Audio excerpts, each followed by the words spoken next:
And in Baltimore this morning, two 7-month-old West German twins are in critical but stable condition after a 22-hour operation to separate them. Benjamin and Patrick Binder were joined at the head, and while they did not share any organs, they did share a major blood vessel and part of the skull. The operation was performed by a medical team of 70 doctors and nurses who'd practiced the procedure for 5 months. I will tell you that we did everything humanly possible to bring this off. I don't know whether it will be successful or not. Right now, things are stable but critical. That was from September of 1987. It's the first mention we could find in our NBC News archives of Dr. Ben Carson. And that is the same Dr. Ben Carson who this week became the first Republican to officially announce a presidential exploratory committee and then promptly found himself in his first campaign controversy. You think being gay is a choice? Absolutely. Why do you say that? Because a lot of people who go into prison straight, and when they come out, they're gay.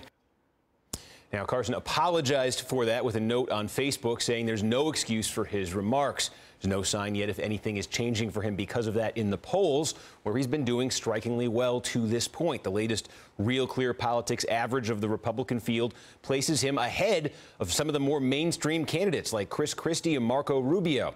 So Ben Carson is well known and he's very well liked within the conservative movement. But the name Ben Carson is still probably a new one to most Americans. So who is he, and how did he end up near the top of the GOP pack? As you saw in that clip, he was the first doctor ever to perform surgery on twins who'd been conjoined at the back of the head with both babies surviving. He then went on to become the youngest physician ever to head a major division at the acclaimed Johns Hopkins Medical Center, one of the most renowned specialists in his field. He even had a 2009 movie made about his life starring Cuba Gooding Jr. But politically, Ben Carson's big break came 2 years ago when he spoke at the National Prayer Breakfast and offered a scathing critique practically to President Obama's face. I think particularly about ancient Rome. Very powerful. Nobody could even challenge them militarily. But what happened to them?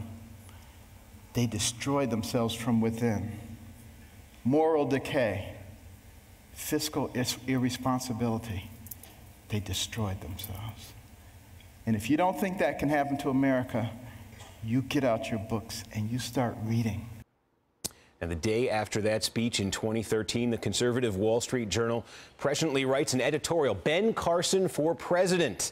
The speech went viral. A YouTube clip of it has 3.5 million views to date. And Carson has been able to harness the passion of a conservative base into the role he's carved out for himself right now, raising the question, how far can Ben Carson ride that wave? Joining our panel this morning to talk about this, we have Eliana Johnson. She's a Washington editor for the National Review. She actually wrote a story about Ben Carson and about this very question recently for National Review. So, Eliana, thanks for joining us this morning. So you write in your article, this line jumped out at me, trying to explain his appeal on the right. You said, he is the un-Obama.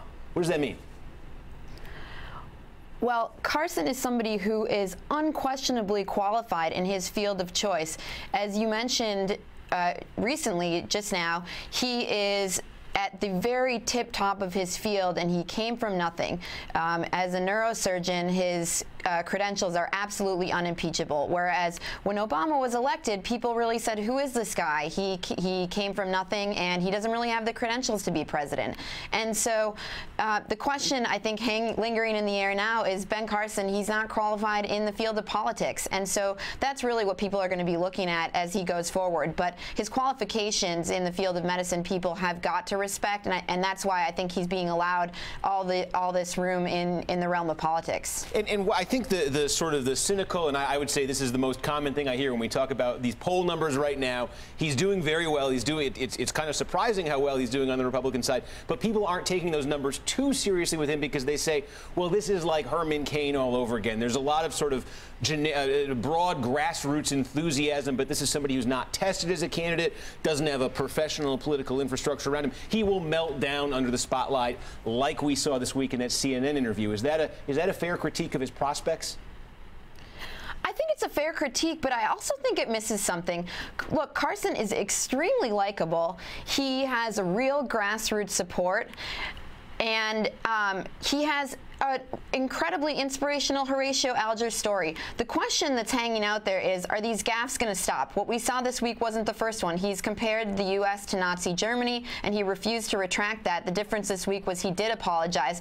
But he has a real campaign infrastructure. He's got chairmen in every county in Iowa, in all 99 counties, and I think he has the potential to be a real disruptor candidate because of his popularity. He's gotten more exposure on Fox News than many of the establishment contenders like Jeb Bush, Marco Rubio, a lot of the rest of them. And so the question is, will he become a more disciplined messenger of the conservative message? And that remains to be seen, but the gaffes have got to stop. Somebody who says that, you know, being gay is a choice, these are just mistakes that the carrier of the conservative message cannot make, because conservatives want to win. They may like Ben Carson, but they want to win, and they know that somebody who says something like that is not going to be the person who wins in 2016. So let me bring the panel in on this. What do you guys make of the Ben Carson phenomenon right now? I mean, we talk so much about Chris Christie, but if you look at the polls, Ben Carson is doubling, tripling him up right now. When I talk to audiences across America that are of conservative bent, the person I'm asked about the most is Ben Carson. It's definitely someone who appeals to kind of the populist base of the Tea Party. The thing that I would actually push back a little bit against is that this is that much of a gaffe that hurts him with that base.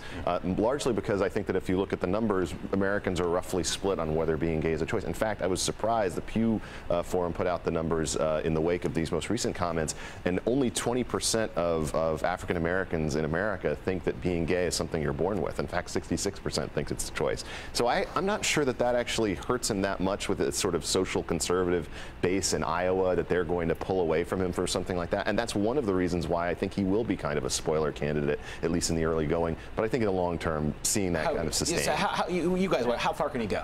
I think he could win Iowa, and I think he could be maybe the Rick Santorum of this cycle. I don't see him in the end winning the nomination, but you know, there are lots of reasons to run for president short of thinking you can win. He's a motivational speaker. I mean, I think he's got a career ahead of him now on the lecture circuit. I think he cares deeply about these issues. He was a brilliant neurosurgeon. I don't know that necessarily gives him the judgment for elective politics, and I don't think the comment about being gay was a gaffe. I think this is what he thinks. And no, you're right though. There are ways you can win while running for president without actually winning the presidency. He could be maybe the analogy is Mike Huckabee. Yep. Well, of course, here's Huckabee back for a second pass at the presidency. Anyway, my thanks to Eliana Johnson with National Review. Thanks for getting up this morning. Appreciate that. Thanks so much, Steve. All right, and still ahead in the show, everyone thinks it's a sure thing, but what if Hillary Clinton suddenly decided not to run after all? What would Democrats do if that happened? And new questions in the morning papers today about Jeb Bush and education. Those details are next. Stay with us.